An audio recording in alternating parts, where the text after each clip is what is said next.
pessoal, sejam bem-vindos ao programa Saber Direito. Estamos aí durante essa semana aqui com o curso As Pessoas no Código Civil de 2002. Antes, lembro aos meus amigos, antes de começar a nossa aula de hoje, lembro aos meus amigos o e-mail do programa. Qualquer dúvida, sugestão, nos envie pelo e-mail saberdireito@stf.jus.br. Vou repetir, o e-mail do programa é saberdireito@stf.jus.br. Estamos aqui com os nossos convidados, a Adcássia, o Cláudio e a Carolina, e vamos hoje trabalhar o tema da nossa aula de hoje. O tema da nossa aula de hoje é o estudo dos direitos da personalidade. Vamos juntos enfrentar este tema, o que há de mais polêmico, o que há de mais interessante atualmente aí no nosso ordenamento, que diga respeito aos direitos da personalidade. Quem quiser reassistir as nossas aulas, acesse lá o youtube.com, o canal de vídeos. Muito bem, meus amigos, hoje falamos dos direitos da personalidade. Começamos o assunto sobre os direitos da personalidade, lembrando do que sejam os direitos da personalidade. Posso dizer a vocês que os direitos da personalidade são aqueles direitos aos nossos atributos fundamentais.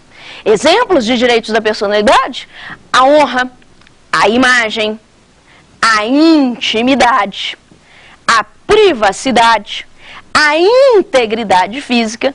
Isso é tudo direito da personalidade. Então vejam bem, direitos da personalidade são aqueles direitos aos nossos atributos fundamentais, num conceito bem simples, como por exemplo a nossa honra, imagem, intimidade e integridade física. Muito bem. A disciplina legal e propriamente constitucional acerca dos direitos da personalidade, nós vamos encontrar primeiramente no Código Civil, artigos 11 ao 21. Código Civil de 2002, artigos 11 ao 21. Porém, vale lembrar e aqui ressaltar que nós vamos encontrar também a proteção destinada aos direitos da personalidade na Constituição Federal de 1988. Onde? Quando a gente se fala em Constituição Federal de 1988, a gente se lembra logo do artigo 1º, inciso 3º. Por quê? Quando a gente fala em artigo 1º, inciso 3º, está lá um princípio que é estruturador de todo o ordenamento jurídico, que é o princípio da dignidade da pessoa humana. Percebam, meus amigos, que os direitos da personalidade decorrem exatamente da dignidade da pessoa humana. Ademais, ainda dentro da Constituição Federal de 88, vamos encontrar os direitos da personalidade lá no artigo 5º, no rol dos direitos fundamentais. A gente encontra lá no artigo 5º, incisos 5 e 10. Artigo 5º, incisos 5 e 10 da Constituição Federal de 1988. Então percebam bem que há toda uma proteção constitucional, há todo um arcabouço constitucional acerca dos direitos da personalidade. E agora o Código Civil de 2002 também cuida dos direitos da personalidade em um capítulo próprio. Já lembro que o que o Código Civil menciona sobre os direitos da personalidade não é muita coisa. Ele traz lá em poucos artigos uma pequenina disciplina para os direitos da personalidade. Poderia ter falado mais? Poderia, sem dúvida. Mas ele já representa um grande avanço em relação ao que tínhamos, em relação ao Código Civil de 1916, que nada dizia sobre os direitos da personalidade. Muito bem. Para começarmos o estudo dos direitos da personalidade, é importante que a gente se lembre das características que vão delimitar justa e perfeitamente ali os direitos da personalidade.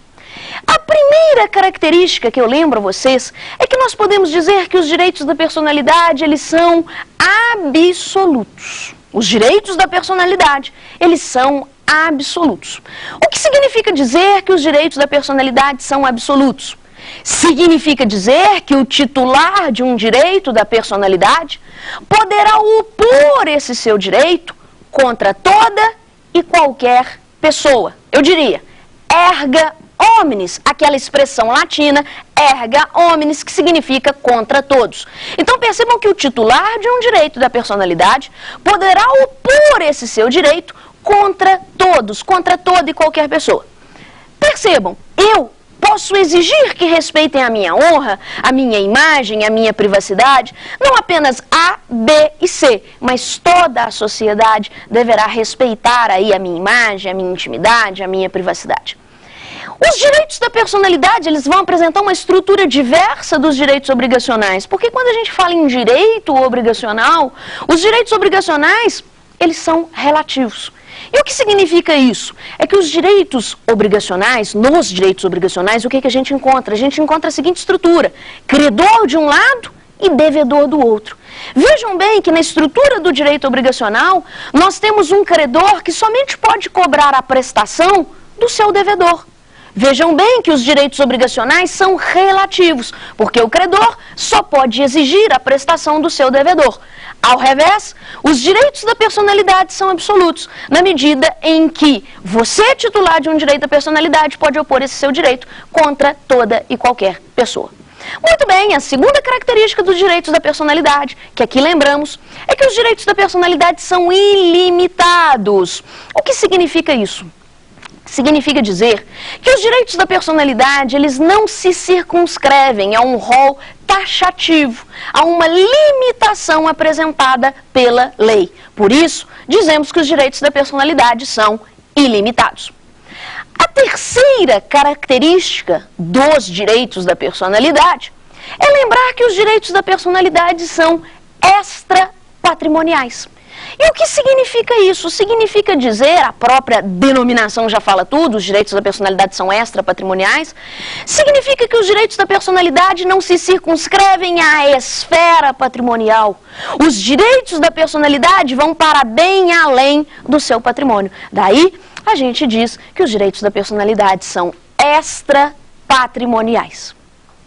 Como quarta característica dos direitos da personalidade, podemos lembrar até mesmo do corolário lógico da extrapatrimonialidade mencionada agora há pouco. É exatamente a impenhorabilidade dos direitos da personalidade. Nós podemos apontar como quarta característica dos direitos da personalidade que eles são impenhoráveis. O que significa isso? Significa dizer que os direitos da personalidade, eles não são passíveis, não estão sujeitos a nenhum tipo de constrição judicial. Percebam bem, imaginem que eu seja devedor e num belo dia um oficial de justiça chega à porta da minha casa.